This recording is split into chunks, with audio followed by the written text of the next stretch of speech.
Guys welcome back to this channel. Guys इस video में हम लोग बात करने जा रहे हैं बीपीसीएल के ऊपर। लेकिन शुरू करें उससे पहले आपसे रिक्वेस्ट करना चाहूँगा, अगर आप इस चैनल को फर्स्ट टाइम देख रहे हैं तो प्लीज़ सब्सक्राइब कर लीजिए और बेल आइकन को हिट कर लीजिए ताकि आपको हर वीडियोज़ की नोटिफिकेशन मिलती रहें और आप सबसे पहले देख पाएंगे।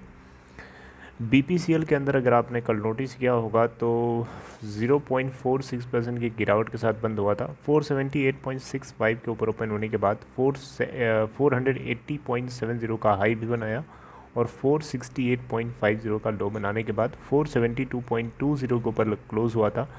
1,29,72,307 टोटल वॉल्यूम ट्रेड करता है, जिसमें 30.71% की डिलीवरी उठा ली जाती है एनएसई पे।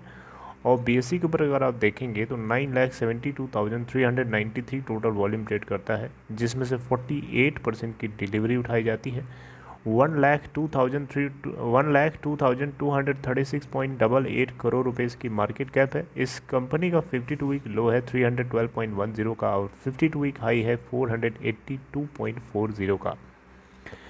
देखिए, बहुत ही एक धमाकेदार आपसे खबर सुनाने जा रहा हूँ और ये खबर है इसके प्राइवेटाइजेशन के होने से पहले की। इतनी धमाकेदार खबर कि आप सोच भी नहीं सकते थे, कोई नहीं सोच सकता था। तो BPCL Bharat petroleum corporation limited, आपको पता है सरकार ने इसको प्राइवेटाइज करने के लिए पहले ही अनाउंस कर दिया था। और इस कंपनी ने जो है रिकॉर्ड तोड़ प्रॉफिट बुक किया है इस क्वार्टर के अंदर। और सबसे अच्छी बात यह है कि ये कंपनी आपको डिविडेंड भी पे करने जा रही है, और डिविडेंड कोई छोटा मोटा डिविडेंड नहीं है, डिविडेंड बहुत बड़ा है। इतना बड़ा डिविडेंड कि आप सोच भी नहीं सकते थे। मैं अभी डिविडेंड की बात करूंगा, लेकिन सबसे पहले मैं आपसे बात करना चाहूँगा कंपनी के क्वार्टर 4 के अर्निंग्स के ऊपर। देखिए, कुछ मोटी मोटी चीज़ें मैं आपसे शेयर करता हूँ। जैसे कि बीपीसीएल ने क्वार्टर 4 के अंदर जो record profit, stand alone profit जो इन्होंने बुक किया है, पैट यानी प्रॉफिट आफ्टर टैक्स, जो आपको पता है बॉटम लाइन 19,041.67 करोड़ रुपए का। और इसके पीछे कारण बताया जा रहा है कि इसमें सबसे ज़्यादा कंट्रीब्यूशन तो इनके स्टेक सेल को लेकर के, यानी इन्होंने कुछ स्टेक सेल करी थी, उसका जो आउटकम है उसमें एडेड है नेट प्रॉफिट के अंदर एक्सेप्शनल गेन के तौर पे। और इसके अलावा यहाँ पे बताया गया है कि रिफाइनिंग मार्जिन से काफ़ी ज़्यादा इनको गेन हुआ है। जो भी इनके इन्वेंट्री गेन्स हैं जो कि रीबाउंडिंग ऑयल प्राइसेस को लेकर के जनरेट हुए थे। और अगर हम कंपेयर करें इसको 2020 के सेशन के सेम क्वार्टर से, तो उसमें इनको नेट प्रॉफिट हुआ था 2,683.19 करोड़ रुपए। आप देख सकते हैं कितना ह्यूज गैप है। इस क्वार्टर में अगर आप देखें तो कंपनी का जो नेट प्रॉफिट है वो 11,940.31 करोड़ जो है राइज करके हुआ है from 2,777.62 crore a year back. यहाँ पे फर्म जो है $4.06 जो है यहाँ पे अर्न किया है on turning every barrel of crude oil into fuel. Right, यानी एक बैरल क्रूड ऑयल को फ्यूल में अगर ये टर्न किया है तो इसके बदले $4.06 गेन किया। आप सोच सकते हैं 1 बैरल क्रूड ऑयल को इसने फ्यूल में कन्वर्ट किया, जो आप अपने गाड़ियों में भरवाते हैं, तो उसके बदले कंपनी को $4.06 गेन हुआ है इस फिजिकल ईयर 2021 के अंदर।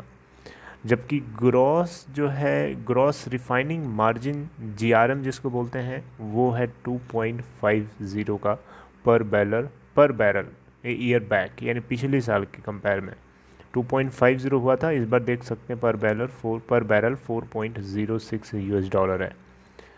ये भी एक सबसे बड़ा कारण बताया जा रहा है, इसीलिए यहाँ पे लिखा हुआ था रिफाइनिंग मार्जिन की वजह से जो है इनको ज़्यादा, ग्रॉस रिफाइनिंग में जीआरएम की वजह से इस बार इनको प्रॉफिट ज़्यादा इनको देखने को मिला है।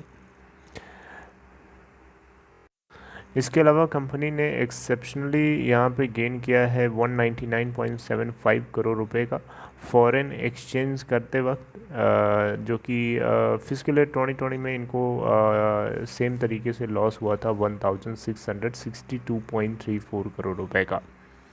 यहाँ पे मार्केट जो सेल्स है इसके लिए कॉरपोरेशन के लिए वो पूरे ईयर के लिए 31 मार्च 2021 के लिए वो निकल के आ रही है 38.74 million tons as compare to 43.10 million tons achieved during the year back, यानी पिछले साल के सेम क्वार्टर में। अच्छा चलिए ठीक है, ये तो हो गया इसके प्रॉफिट और सेल्स को लेकर के। अब बात करते हैं कंपनी ने जो ऑफ़र किया है आप सभी शेयर होल्डर्स के लिए। ये आप ये स्क्रीन पे देख सकते हैं। BPCL declares record 12,581 crore dividend ahead of privatisation. देखिए भारत सरकार अपने एंटायर स्टेक को बेचने जा रही है, इसमें आपको अच्छे से पता है, मैंने बताया है कई बार। 52.98% की इक्विटी जो है सरकार अभी भी इसके अंदर होल्ड करती है और पूरी की पूरी हिस्सेदारी बेचने वाली है, आपको ये अच्छे से पता है। इसके बावजूद भी यहाँ पे भारत पेट्रोलियम कॉरपोरेशन लिमिटेड ने रिकॉर्ड तोड़ प्रॉफिट करने के साथ साथ में अपने शेयर होल्डर्स को 12,581 करोड़ रुपए का डिविडेंड ऑफर किया है। इसमें से आधे से ज़्यादा अमाउंट जो है सरकार की झोली में चला जाएगा, ठीक है, यानी 7,592.38 करोड़ रुपए के आसपास का जो अमाउंट है ये पूरा का पूरा जो है सरकार की जेब में जा सकता है। आप देख सकते हैं यहाँ पे मैं डेटा सही बता रहा हूँ ना, ओके। यहाँ अगर आप देखें तो 12,581 करोड़ का जो डिविडेंड है इसमें से more than half of which will go to the government ahead of privatisation of this company. BPCL ने बात बताई। बोर्ड ऑफ डायरेक्टर जो है इन्होंने रिकमेंड किया फाइनल डिविडेंड ऑफ 58 रुपीज़ पर इक्विटी शेयर, यानी आपके पास एक शेयर है उसके बदले 58 रुपीज़ पर इक्विटी शेयर के हिसाब से आपको डिविडेंड मिलने वाला है for the financial year ended March 31, 2021। और इसमें शेयर होल्डर्स की अप्रूवल की ज़रूरत आगे पड़ेगी जिसको लेकर के वोटिंग कराई जाएगी। डिविडेंड जो है यहाँ पे works out to be 12,581.66 crore रुपए। इसमें स्पेशल डिविडेंड 7,592.38 करोड़ का इंक्लूडेड है और सरकार जो कि इसमें 52.98% इक्विटी अपनी बेच रही है पूरी तरीके से, इसको 6,665.76 crore plus dividend distribution tax मिलने वाला है, राइट। ये 7,592.38 करोड़ रुपए यहाँ पे एक स्पेशल डिविडेंड के रूप में इंक्लूडेड है 12,581.66 करोड़ रुपए के अंदर, जो कि पूरा डिविडेंड अमाउंट है BPCL की तरफ से ऑफर किया जाना है, ओके। डिविडेंड यहाँ पे जो डिक्लेयर किया गया है that is in addition to interim dividend of ₹21 per share paid earlier in this fiscal year. यहाँ पे कंपनी ने किसी भी तरीके का रीज़न नहीं बताया कि ऐसा क्यों है कि इनको इस बार जो है इतना सारा ज़्यादा डिविडेंड दे रही है, इसके पीछे कोई कारण नहीं बताया है।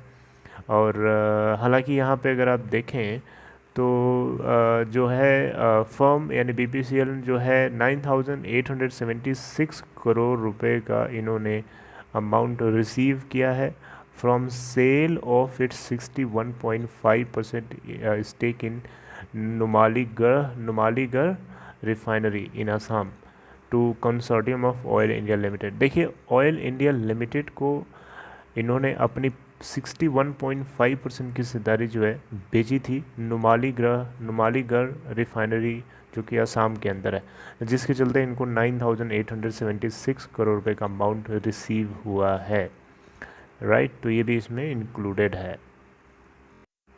इसके अलावा गाइस अगर आप देखें यहाँ पे तो साइमल्टेनियसली इस कंपनी ने कुछ स्टेक बाई भी करी थी, जैसे कि OQ के अंदर 36.62% इन्होंने बाई करी थी और equity held by OQ SAOC formerly known as Oman Oil Company SAOC in Bina refinery for 2,399.26 crore रुपए, यानी 2,399.226 करोड़ रुपए में इन्होंने 36.62% इक्विटी जो है OQ से बाई भी करी थी बीना रिफाइनरी के अंदर। अब यहाँ पे नेट गेन जो है BPCL ने बनाया है पूरे दोनों की दोनों डील में 7,477 करोड़ का। बहरहाल ये सारी बातें आपको अच्छे से पता हो कि मैंने पहले बताया था बीना रिफाइनरी को लेकर के एक अपडेट दिया था। तो गाइज़ ये है BPCL के प्राइवेटाइजेशन से पहले का बड़ा धमाका। आप देख सकते हैं इतना बड़ा डिविडेंड आप सोच भी नहीं सकते थे, इवन कंपनी ने इसका जवाब भी नहीं दिया कि इतना डिविडेंड क्यों दे रही है। अब इसमें जो भी डिविडेंड अमाउंट है फाइनल उसका आधा अमाउंट सरकार के पास चला जाएगा और जो रिमेनिंग अमाउंट है मैंने आपको रेट बताया उस रेट से आपको मिलेगा। So I would like to terminate my talks right here guys. If you like this content please give a thumbs up, and if you are interested to open Demat account there is a link dropped in description box of this. You can click on that link to open an account in Upstox. See you guys next time. Take care.